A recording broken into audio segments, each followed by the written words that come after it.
C'est la parole de Dieu pour nous ce matin. Donc, comme vous le savez, on a déjà dit que ce premier mois de l'année 2022 a été placé sous le thème de la reconnaissance, ce qui veut dire que tout au long de ce mois, nous qui avons, les présidents des cultes et les prédicateurs ont beaucoup parlé de la place de la reconnaissance envers Dieu et envers les autres dans notre marche avec le Seigneur Jésus-Christ.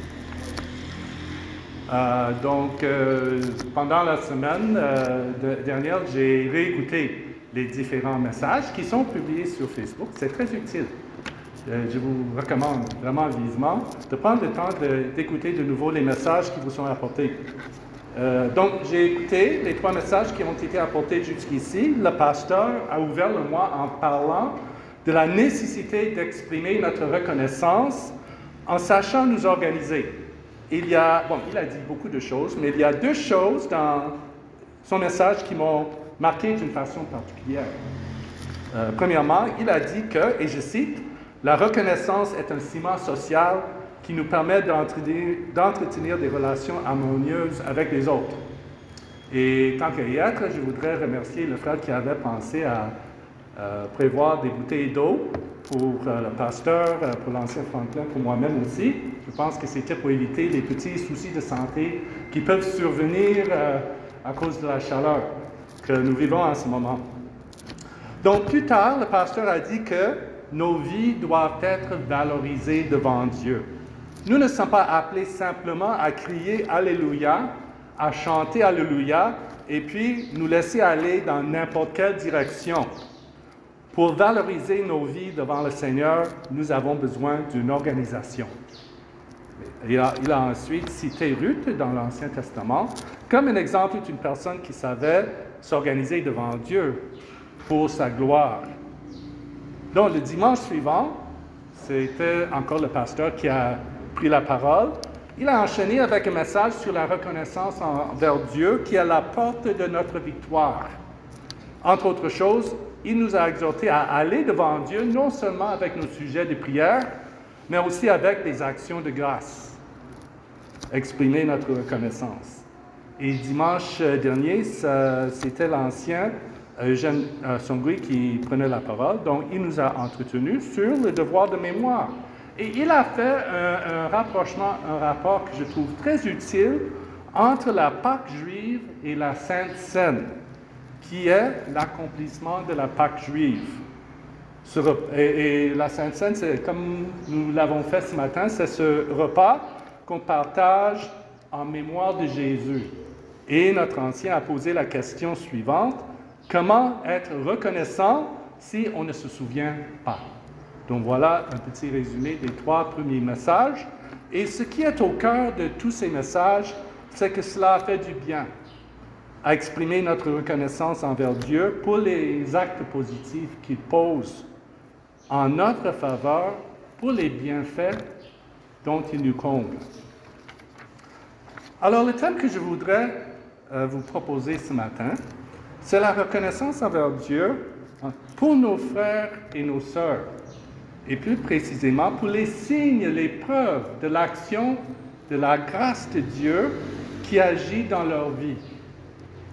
Dans nos vies, en fait, parce que la grâce de Dieu est active dans nos vies. Je suis très marqué par la manière dont l'apôtre Paul approchait certaines des églises qu'il avait fondées. En fait, il en avait fondé plusieurs, un peu partout dans le pourtour de la mer Méditerranée, c'est-à-dire en Grèce, en Asie. Et après les avoir fondés, il travaillait d'arrache-pied pour les instruire et les exhorter afin qu'ils restent fidèles à l'appel de Jésus-Christ, et cela dans des contextes souvent très hostiles à l'Évangile. Donc, il a fait au moyen des différentes lettres ou épîtres qu'il leur envoyait, et chacune de ces lettres était destinée aux chrétiens habitant une ville ou une région précise. Donc, Romains, la lettre aux Romains, elle était destinée à l'Église de la ville de Rome. Galates pour les chrétiens de la région de la Galatie, Colossiens pour les chrétiens de la ville de Colosse, Thessaloniciens pour la ville de Thessalonique, etc.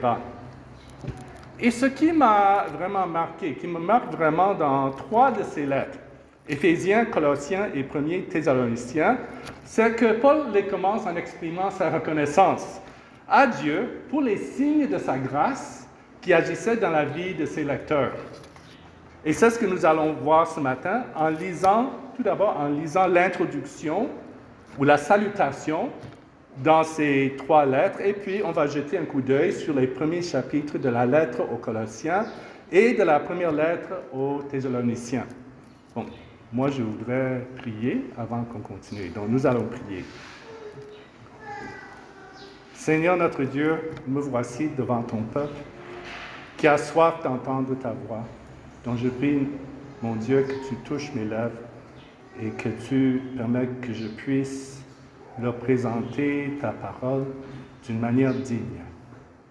Je me remets à toi, à ta grâce, pour ce service que tu m'as confié, pour le bénéfice de mes frères et de mes sœurs ici rassemblés ce matin.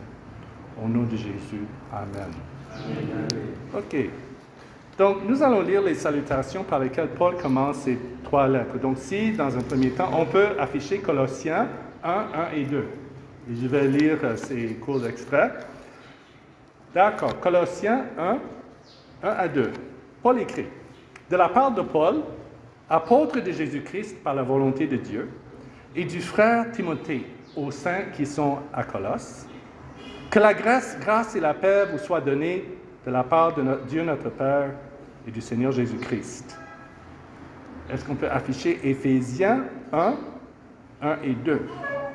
De la part de Paul, apôtre de Jésus-Christ par la volonté de Dieu, aux saints qui sont à Éphèse et qui sont fidèles en Jésus-Christ. Que la grâce et la paix vous soient données de la part de Dieu notre Père et du Seigneur Jésus-Christ.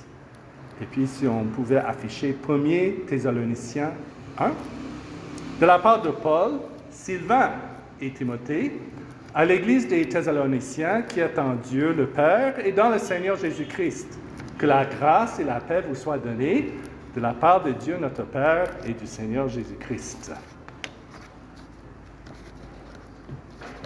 3 salutations qui avaient beaucoup de ressemblances. Et ici, Paul parle de leur fidélité. Bon, même s'il ne le dit pas explicitement au sujet des Thessaloniciens, le fait que Paul reconnaît qu'ils sont dans l'Église, qui est en Dieu le Père et dans le Seigneur Jésus-Christ, pourrait être une façon de reconnaître leur fidélité. Mais dans les 2 autres, dans Colossiens et Éphésiens, il dit nos fidèles frères et sœurs et les saints qui sont fidèles en Jésus-Christ. Donc, il met l'accent sur leur fidélité. Bon, il n'y a aucun doute que les chrétiens dans ces villes étaient loin d'être parfaits. Comme nous. Ils connaissaient cette lutte permanente que nous vivons entre le désir de plaire à Dieu, donc vivre selon l'Esprit, et la tendance de nous replonger dans nos vieux péchés, vivre selon la chair. Mais cela n'empêche pas à Paul de les qualifier, de les appeler fidèles. Et je dois dire que j'aime bien ça. J'aime bien ça. Parce que quand je vous vois, quand je parcours la salle, oui, et à l'étage aussi, la mezzanine, quand je me rends compte que vous vous êtes donné la peine de venir ici ce matin. À mon sens, cela veut dire que Dieu, dans sa grâce, a créé en vous un esprit de fidélité envers lui. Et personnellement, et jusqu'à preuve du contraire, je préfère supposer que vous êtes sincère. Vous êtes sincère. Bon, je ne vois pas tout, mais je préfère supposer que vous êtes sincère, que vous voulez être là et que vous êtes prêt à écouter les enseignements qui vous sont donnés, que ce soit des reproches ou des fleurs. Et je reconnais que dans sa grâce, Dieu est à l'œuvre dans vos cœurs, comme il est à l'œuvre dans mon cœur. Et c'est parce qu'il est à l'œuvre dans mon cœur que je peux vous appeler fidèle. Voilà. Mais avant de continuer, je voudrais attirer votre attention sur une autre salutation qui n'est pas exactement, ne ressemble pas exactement à celle qu'on a lue dans les 3 autres lettres. Et là, nous allons lire dans Galates 1, 1 à 5. Alors, cette salutation, elle est plus longue et elle introduit des éléments qu'on ne trouve pas dans les autres salutations. Donc, nous allons la lire et puis je vais revenir là-dessus vers la fin du message. Galates 1, 1 à 5. John Marcel, tu peux lire pour nous?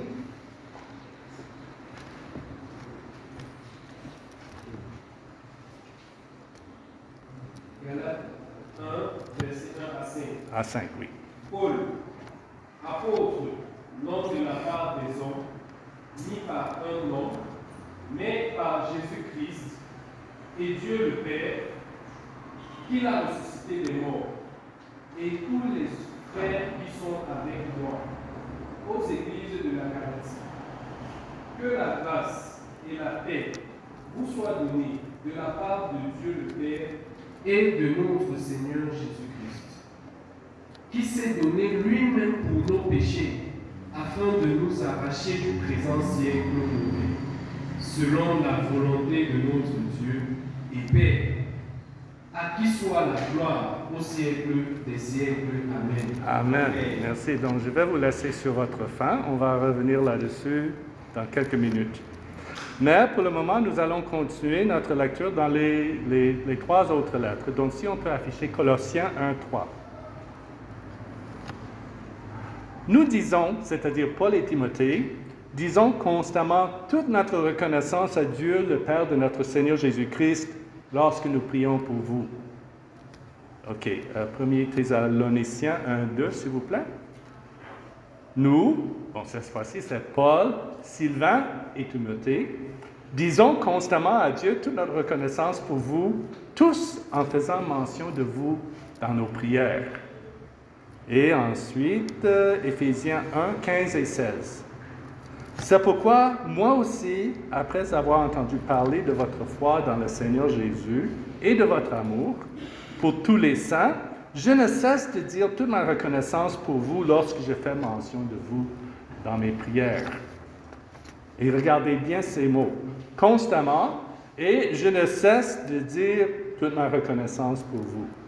Imaginez un moment tout l'effet que ça a pu avoir sur ceux et celles qui ont lu et entendu ces mots. Moi, j'ose croire qu'ils en ont été profondément touchés. En fait, moi, je les trouve profondément touchants. Et un bel exemple à suivre aussi.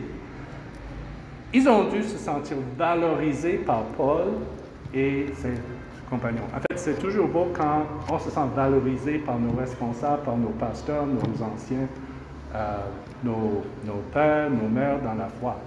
Quand ils reconnaissent que l'œuvre de Dieu, que la grâce de Dieu est agissante dans nos vies et qu'ils nous le disent, ça fait toujours du bien.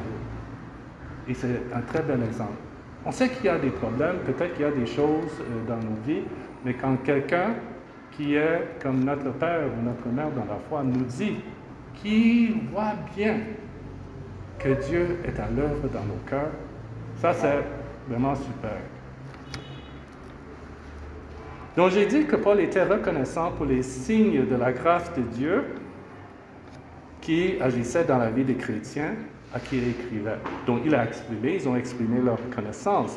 Mais ils étaient quoi exactement ces signes, ces preuves? Bon, c'est ce que nous allons voir à présent. Nous allons lire les premiers chapitres de Colossiens et de 1er Thessaloniciens, dont j'invite John Marcel à s'avancer. Donc, tout d'abord, tu vas lire Colossiens 1, 4 à 8. Colossiens 1, 4 à 8. Et tu as seconde 21 dans ton téléphone? Seconde 21. La version seconde 21. OK, donc lis ce que tu as.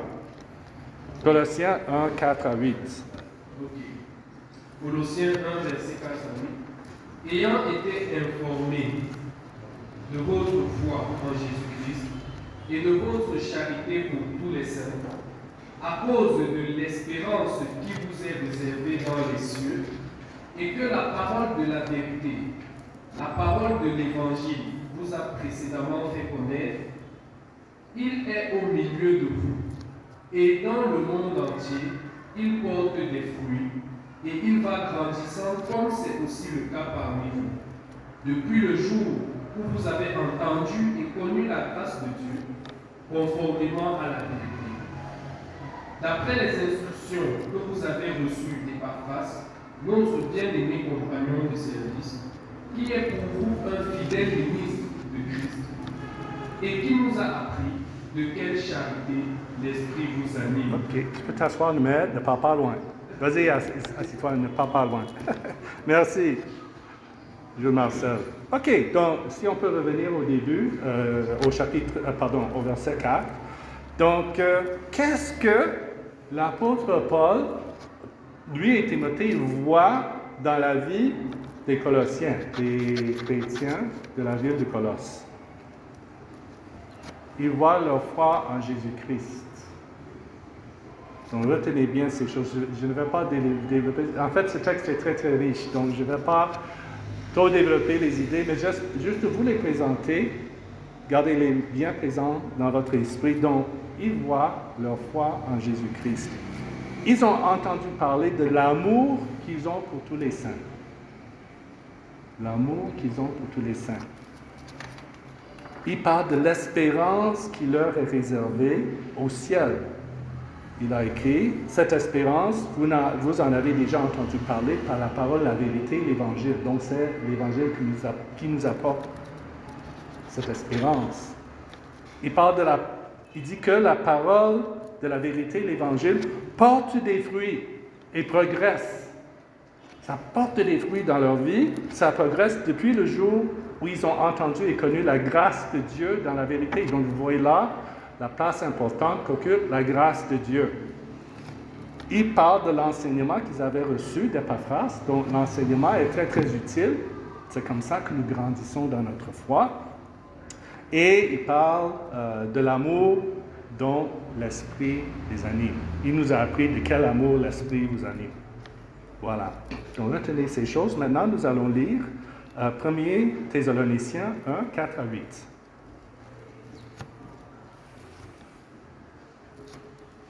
Thessaloniciens 1, verset 4 à 8. Nous savons, frères bien-aimés de Dieu, que vous avez été élus. Notre évangile, ne vous ayant pas été prêché en parole seulement, mais avec puissance, avec l'Esprit Saint et avec une pleine persuasion. Car vous n'ignorez pas que nous nous sommes montrés ainsi parmi vous à cause de vous. Et vous-même, vous avez été mes imitateurs et ceux du Seigneur en recevant la parole au milieu de beaucoup de tribulations avec la joie du Saint-Esprit, en sorte que vous êtes devenus un modèle pour tous les croyants de la Macédoine et de l'Achaïe. Non seulement, en effet, la parole du Seigneur a retenti de chez vous, dans la Macédoine et dans l'Achaïe, mais votre foi en Dieu s'est fait connaître en tout lieu, et de telle manière que nous n'avons pas besoin d'en parler. Merci. Tu peux revenir au verset 3. J'aurais dû te demander de lire aussi le verset 3. Verset 3, nous rappelant sans cesse l'œuvre de votre foi, le travail de votre charité et la fermeté de votre espérance en notre Seigneur Jésus-Christ devant Dieu notre Père. Ok, merci. On peut afficher le verset 3, s'il vous plaît.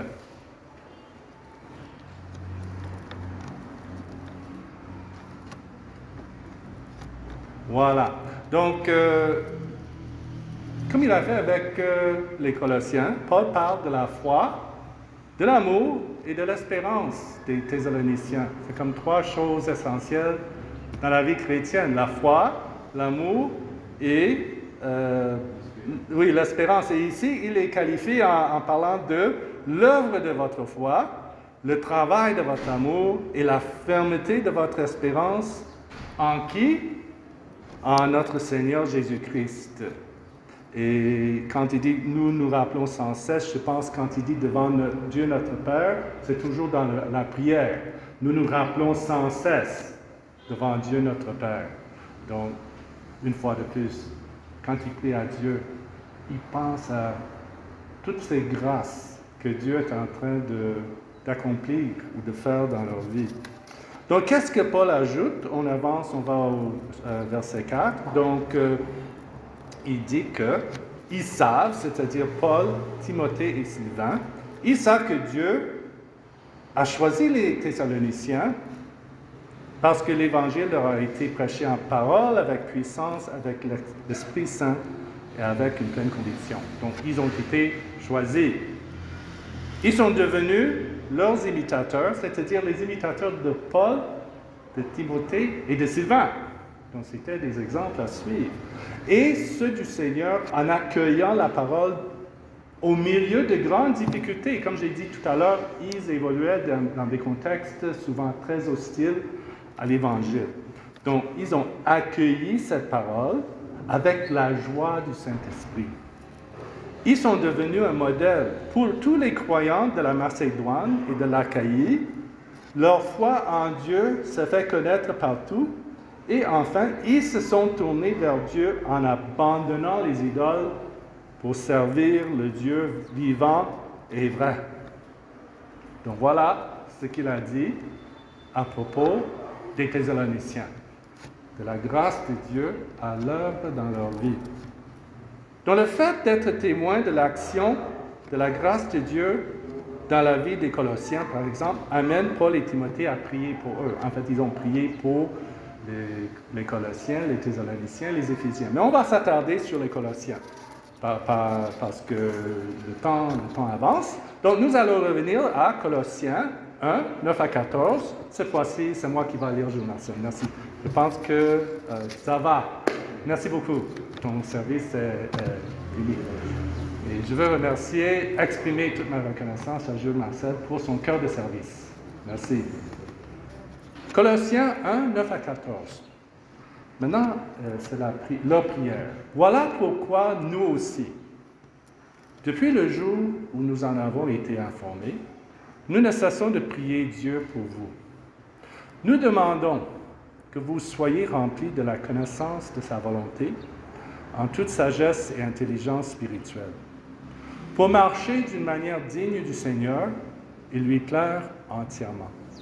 Vous aurez pour fruit toutes sortes d'œuvres bonnes, et vous progresserez dans la connaissance de Dieu. Vous serez fortifiés à tout point de vue par sa puissance glorieuse pour être toujours et avec joie, persévérants et patients, et vous exprimerez votre reconnaissance au Père qui nous a rendus capables de prendre part à l'héritage des saints dans la lumière. Il nous a délivrés de la puissance des ténèbres et nous a transportés dans le royaume de son Fils bien-aimé, en qui nous sommes rachetés, pardonnés de nos péchés. C'est une prière que je fais souvent pour mes frères et sœurs. Ça m'a tellement touché. Donc, quels sont les éléments de cette prière? Il prie que les Colossiens soient remplis de la connaissance de sa volonté en toute sagesse et intelligence spirituelle. Et quel en est le but? C'est pour marcher d'une manière digne du Seigneur et lui plaire entièrement. En fait, au début du culte, quand l'ancien Franklin partageait avec nous, c'était pour aller dans ce sens. Nous voulons marcher d'une manière qui est digne du Seigneur et qui lui plaît entièrement. Et puis on voit que vous aurez pour fruit toutes sortes d'œuvres bonnes, toutes sortes d'œuvres bonnes. Et cela nous rappelle Éphésiens 2:10. Nous avons été créés en Jésus-Christ pour des œuvres bonnes que Dieu a préparées d'avance afin que nous les pratiquions, comme l'ancien Franklin nous a dit ce matin. Je trouve souvent, c'est bien quand le prédicateur et le président sont en phase. C'est bon, même si on ne sait pas parler avant, Dieu fait des choses merveilleuses. Vous progresserez dans la connaissance de Dieu. Vous serez fortifiés à tout point de vue par sa puissance glorieuse pour être toujours et avec joie, persévérants et patients. Et moi, je dirais que nous en avons vraiment besoin, n'est-ce pas? Dans la vie, nous avons besoin de persévérance, de patience et de joie. Et exprimez votre reconnaissance au Père qui nous a rendus capables de prendre part à l'héritage des saints dans la lumière. Il nous a délivrés de la puissance des ténèbres. Il nous a transportés dans le royaume de son Fils bien-aimé, en qui nous sommes rachetés, pardonnés de nos péchés. Souvent, quand je prie pour un frère ou une sœur en Christ, je vais dire à Dieu, merci Seigneur parce que tu les as délivrés du royaume des ténèbres et tu les as transportés dans le royaume de ton Fils. Parce que si Dieu ne fait pas ça, la vie ne sera qu'un échec. Il faut qu'on soit délivré par Jésus, en Jésus, du royaume des ténèbres. Donc tout cela, c'est l'œuvre de Dieu qui s'accomplit en Jésus-Christ dans la vie des croyants par l'action du Saint-Esprit. Et ce sont des choses pour lesquelles on peut exprimer notre reconnaissance à Dieu quand nous considérons la vie de nos frères et de nos sœurs, nos fidèles frères et sœurs.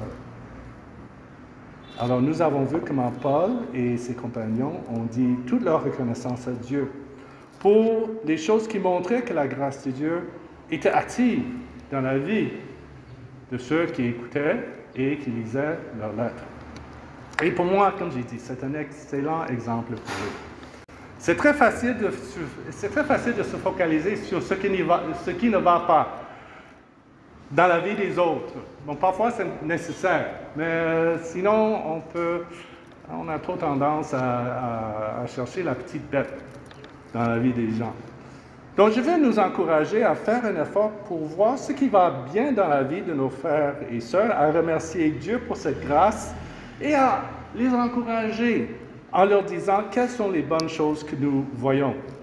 Car la vérité, c'est que ce n'est que l'action de la grâce de Dieu dans nos vies qui va nous permettre de vivre d'une manière qui est digne de lui et qui lui plaît entièrement. Ce n'est que la grâce de Dieu. C'est ça qui va nous permettre de pratiquer les bonnes œuvres pour lesquelles Dieu nous a créés en Jésus-Christ, selon Éphésiens 2. Mais faisons très attention. Le but de la vie chrétienne, ce n'est pas simplement de mener une vie morale. Beaucoup de personnes qui ne connaissent pas Jésus le font. Beaucoup de personnes qui ne connaissent pas Jésus, mais qui ont une connaissance dangereuse de la Bible, essayent d'obéir aux 10 commandements et aux commandements et aux ordonnances de Dieu, en pensant que c'est ça qui va les rendre justes devant Dieu, alors que ce n'est pas le cas. Ésaïe, le prophète Ésaïe, dans chapitre 64, le verset 5, nous rappelle que nous sommes tous devenus comme des objets impurs et toute notre justice est pareille à un habit taché de sang. N'oublions pas que notre justice vient exclusivement de notre foi en Jésus-Christ. Donc le but, c'est de nous laisser transformer, par l'action du Saint-Esprit dans nos vies. Quand nous confessons Jésus comme Sauveur, Dieu nous remplit de son Saint-Esprit et c'est sur l'action du Saint-Esprit que nous devons compter. Dieu, dans sa grâce, nous remplit du Saint-Esprit pour que ce soit possible. Hébreux 4, 15 et 16 nous rappelle que Jésus est notre souverain sacrificateur qui a été tenté en tout point comme nous, mais sans péché. Donc, l'auteur de ce livre nous exhorte, approchons-nous donc avec assurance du trône de la grâce afin d'obtenir compassion et de trouver grâce pour être secouru au moment opportun. Donc, cette grâce pour vivre d'une manière qui est digne de Dieu et qui lui plaît entièrement. Alors, chaque jour, nous devons aller devant Dieu, nous allons faire un examen, nous repentir et recevoir le pardon que nous avons en Jésus-Christ et demander à Dieu de nous aider à être fidèles à son appel. Et cela va nous transformer. Et nous allons vivre différemment, mais ce n'est pas par nos propres efforts, mais par la puissance de Dieu dans nos vies. Mais il y a une autre chose à ajouter. Nous ne sommes plus libres de vivre comme bon nous semble. Comme les Thessaloniciens, par exemple. Paul a écrit dans le 9e verset du premier chapitre, « On raconte comment vous vous êtes tournés vers Dieu en abandonnant les idoles pour servir le Dieu vivant et vrai. » Donc les Thessaloniciens ne sont pas restés attachés à leurs idoles et nous devons en faire de même. Romains 6, 1. Paul dit, il vient de parler de la grâce de Dieu. Donc il dit ceci, c'est comme si quelqu'un lui pose la question, que dirons-nous donc? Allons-nous persister dans le péché afin que la grâce se multiplie? Parce qu'il y a des gens qui ont cette idée que, bon, comme je suis pardonné par Jésus, mes péchés sont lavés, je vis sous la grâce, donc je peux faire n'importe quoi. Paul répond catégoriquement, certainement pas. Nous qui sommes morts pour le péché, comment pourrions-nous encore vivre dans le péché? Et le pasteur écossais Alistair Begg a dit ceci, « Nous ne pouvons être héritiers d'un royaume céleste lorsque nous nous comportons comme citoyens d'un royaume pécheur ou païen. » Donc, Paul n'a pas hésité à pointer du doigt le péché qui existait dans certaines églises lorsque cela s'avérait nécessaire. Donc, on va revenir à la lettre aux Galates. Donc, j'ai dit que Paul ne les a pas salués de la même façon que les autres églises. Donc, nous allons relire la salutation et je lis. OK. De la part de Paul, apôtre établi, non pas par les hommes, ni par l'intermédiaire d'un homme, mais par Jésus-Christ et par Dieu le Père qui l'a ressuscité. Et de tous les frères qui sont avec moi aux églises de la Galatie, que la grâce et la paix vous soient données de la part de Dieu notre Père et du Seigneur Jésus-Christ. Donc là, ça va, c'était comme les autres. Mais maintenant, il dit, on avance, il s'est donné lui-même pour nos péchés afin de nous arracher à l'actuel monde mauvais, conformément à la volonté de notre Dieu et Père, à qui soit la gloire au siècle des siècles. Amen. En fait, maintenant, après la salutation, qu'est-ce qu'il dit? On lit dans le verset 6. Galates 1, 6. Je dis toute ma reconnaissance à Dieu. Non. Je m'étonne que vous vous détourniez si vite de celui qui vous a appelé par la grâce de Christ pour passer à un autre évangile. En fait, ce qui était en train de se passer, c'est qu'il y avait des enseignants dans l'église de Galates qui essayaient de ramener les chrétiens dans la loi, sous l'emprise de la loi. Il faut faire ceci, Jésus ne suffit pas, il faut faire ceci, il faut faire cela, il faut adopter, revenir aux coutumes de notre religion juive pour vraiment être sauvé. Et Paul dit non, ça c'est un autre évangile. Un évangile qui vous ramène sous la loi, qui vous éloigne de la grâce, c'est un autre évangile. Donc Paul ne mâche pas ses mots ici, il va droit au but. Il y avait un péché sérieux dans cette église et Paul voulait les rappeler à l'ordre. Donc il n'a pas fait comme il a fait dans les autres lettres où il a exprimé sa reconnaissance envers Dieu pour les signes de la grâce à l'œuvre chez eux. Non, il leur a reproché un péché généralisé dans l'Église. Le fait qu'ils s'étaient détournés si vite de celui qui les avait appelés par la grâce de Christ pour passer à un autre évangile. Heureusement, ça ne s'arrête pas là, parce qu'en bon enseignant, Paul va enchaîner en leur rappelant ce que c'était que le vrai évangile. Là où le péché existe dans l'Église, le but qu'on veut atteindre, ce n'est pas la dénonciation uniquement, mais c'est l'instruction qui mène à la restauration du frère, de la sœur. Voilà. Donc pour conclure, je voudrais nous encourager que notre premier réflexe soit de nous réjouir des actes positifs. Quand nous regardons nos frères et nos sœurs, que nous considérons, nous réjouissions des actes positifs que Dieu pose en notre faveur et en faveur de nos frères et sœurs. Et soyons prompts à voir ce que Dieu fait de bon et disons-le à nos frères et sœurs pour qu'ils soient encouragés. Sans oublier qu'il sera peut-être parfois ou même souvent nécessaire de les rappeler à l'ordre. De dire à quelqu'un, mon frère, ma sœur, il y a un problème là. Tu dois te repentir.